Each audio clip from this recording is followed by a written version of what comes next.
সম্মানিত ভিউয়ার্স, আসসালামু আলাইকুম। আজকে আমাদের ক্লাসের আলোচনার বিষয়বস্তু হচ্ছে অ্যান্ড এর ব্যবহার।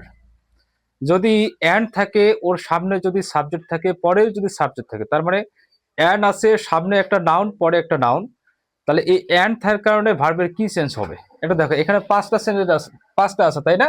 1 2 3 4 5টা সেন্টেন্স রয়েছে। আমরা এই 5টা সেন্টেন্সকে যদি একটু ভালো করে বুঝি, তাহলে অ্যান্ড সম্পর্কে যেভাবে প্রশ্ন আসুক না কেন আমরা কিন্তু তা সলভ করতে পারবো ইনশাল্লাহ, তাই না? একটু দেখো, তাহলে এভরি এভরি ম্যান, এখানে ম্যান হইতো এভরি ম্যান অ্যান্ড ওমেন। দেখো, every man and women dash present today.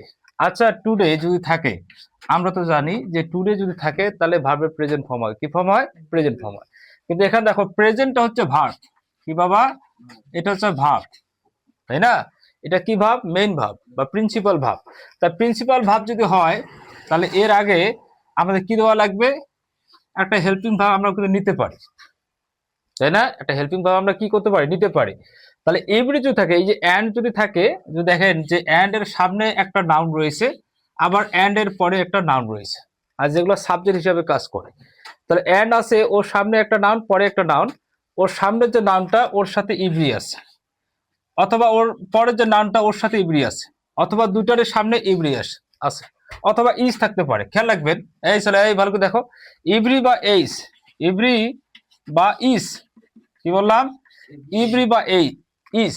যদি অ্যান্ড থাকে, অ্যান্ড এর সামনের যে নাউনটা থাকবে সেই নাউনের সামনে যদি ইভরি বা ইস থাকে, অথবা ওর পরেরটাতে যদি ইভরি বা ইস থাকে, অথবা দুটার সামনে যদি কি থাকে, মানে অ্যান্ড এর পরেরটার সামনে ইজ আছে বা ইভরি আছে, সামনেরটার আগে কি আছে বলতো? অ্যান্ড আছে বা ইভরি আছে, তাহলে সেই ক্ষেত্রে আমাদের কি বসাতে হবে? সিঙ্গুলার ভাব বসাতে হবে। কি ভাব? তাই এখানে এম, ইজ, আর এগুলো হচ্ছে আমাদের প্রেজেন্ট টেন্সের হেল্পিং ভাব। কি ভাব? হেল্পিং ভাব। তাহলে এখানে এম বসাও যাবে না, এম বসাও যাবে না।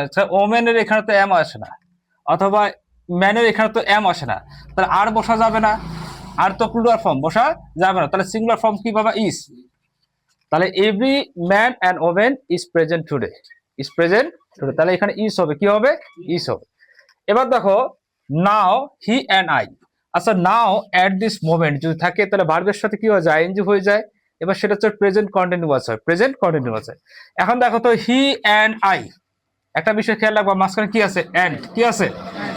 অ্যান্ড।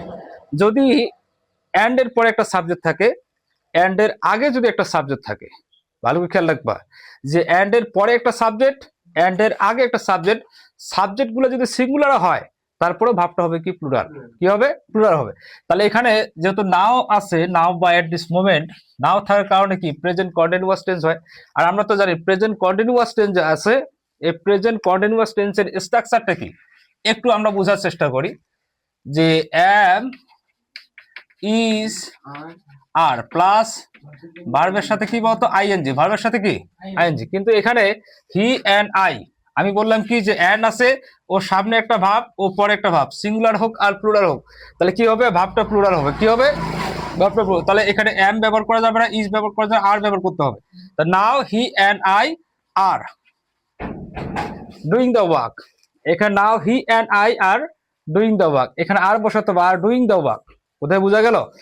এরপর দেখো, the headmaster and the secretary, একটু বুঝো ভালো করে। The headmaster and the secretary. আচ্ছা, অ্যান্ড আছে না বাবা? অ্যান্ড আছে কিনা? এই ছেলে ভালো করে বুঝো, অ্যান্ড আছে তো নাকি? তাহলে অ্যান্ড এর আগে যে সাবজেক্ট থাকবে আর অ্যান্ড এর পরে যে সাবজেক্ট থাকবে, যদি সাবজেক্টটা একই হয়, যদি সাবজেক্টটা অ্যান্ড এর আগে যে সাবজেক্ট থাকবে, অ্যান্ড এর পরে যে সাবজেক্ট থাকবে, যদি সাবজেক্ট গুলো একই হয়, একই ব্যক্তিকে নির্দেশ করে, তাহলে ভাবটা কি ফর্ম হবে? সিঙ্গুলার ফর্ম হবে। আচ্ছা, তাহলে এখন অ্যান্ড আছে, অ্যান্ড এর আগে দা হেডমাস্টার, অ্যান্ড এর পরে দা সেক্রেটারি, ভাবে দাও। তাহলে এটা একই ব্যক্তিকে বোঝাচ্ছে না ভিন্ন ব্যক্তিকে বোঝাচ্ছে? একটা জিনিস খেয়াল রাখবা, এখানে ভিন্ন বস্তুকে বা ভিন্ন ব্যক্তিকে বোঝানো হচ্ছে। কিভাবে? যে দেখেন, অ্যান্ড এর পরে যেটা যে সাবজেক্টটা থাকবে ওর সামনে যদি দি থাকে, আর অ্যান্ড এর সামনে, মানে অ্যান্ড এর পরে যে সাবজেক্ট থাকবে ওর সামনে যদি দি থাকে, আর অ্যান্ড এর সামনে যে সাবজেক্ট থাকবে ওর সামনে যদি দি থাকে, তাহলে বুঝবা যে সেটা ভিন্ন ব্যক্তিকে বোঝাচ্ছে। ভিন্ন ব্যক্তিকে, যদি ভিন্ন ব্যক্তিকে বোঝায়, তাহলে ভাবটা কি হবে? প্লুরাল হবে, কি হবে? তাহলে এখানে ওয়ার প্রেজেন্ট দেওয়া যায়, ওয়ার। তাহলে the headmaster and the secretary were present the meeting. কোথায় কি বোঝা গেল? এখন যদি এরকম বুঝায়, একটু মনোযোগ দাও, যে দি নাই এখানে, দ্য হেডমাস্টার অ্যান্ড সেক্রেটারি, এবার দেখো যে দি নাই, কি নাই? তা দি না থাকার কারণে কি? তাহলে একই ব্যক্তিকে বোঝাচ্ছে। তাহলে এখানে আমরা কি দিতে পারি? ওয়াস। কি দিতে পারি? ওয়াস। এবার কি বুঝো? The headmaster and secretary was present the meeting. কথা শেষ। এবার দেখো, আমরা এটা একটু মিশাই দিই। হ্যাঁ, একটু দেখো যে এখানে slow and study dash the race, dash the race, এটা একটা কিন্তু প্রবাদ, যে অধ্যবসায়ের বলে কি ঘটে? সাফল্য ঘটে, তাই না? The slow and study dash the race. আচ্ছা, স্লো অ্যান্ড স্টাডি এটা দ্বারা একই বস্তুকে বোঝানো হচ্ছে, তাই না? স্লো অ্যান্ড স্টাডি এখানে অধ্যবসায়কে বোঝানো হচ্ছে, একই কিছুকে বোঝানো হচ্ছে। সো এখানে ভাবটা কি হবে? সিঙ্গুলার হবে। কি হবে? আমরা তো জানি যে ভার্বের সাথে যদি এস বা ইএস যদি যুক্ত হয় তাহলে সেটা সিঙ্গুলার হয়ে যায়, আর ভার্বের সাথে যদি এস বা ইএস যুক্ত না হয় সেটা কি হয়ে যায়? প্লুরাল হয়ে যায়।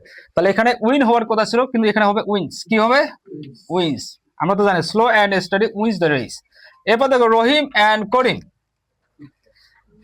অ্যান্ড এর সামনে যদি সাবজেক্ট থাকে, আবার অ্যান্ড এর পরেও যদি সাবজেক্ট থাকে, সাবজেক্টটা সিঙ্গুলার হোক আর প্লুরাল হোক, স্বভাবতই কি হয়ে যাবে? প্লুরাল হয়ে যাবে। কি হয়ে যাবে? প্লুরাল। তো Rahim and Karim are two friends, কি হবে? Are two friends. তো এই হচ্ছে আমাদের অ্যান্ড এর যত গল্প, তাই না? সম্মানিত ভিউয়ার্স, যদি ভিডিওটি আপনাদের সামান্যতম উপকার আসে তাহলে অবশ্যই চ্যানেল সাবস্ক্রাইব করবেন অথবা ফেসবুক পেজটি ফলো দিবেন। আজকে এই পর্যন্ত, আল্লাহ হাফেজ।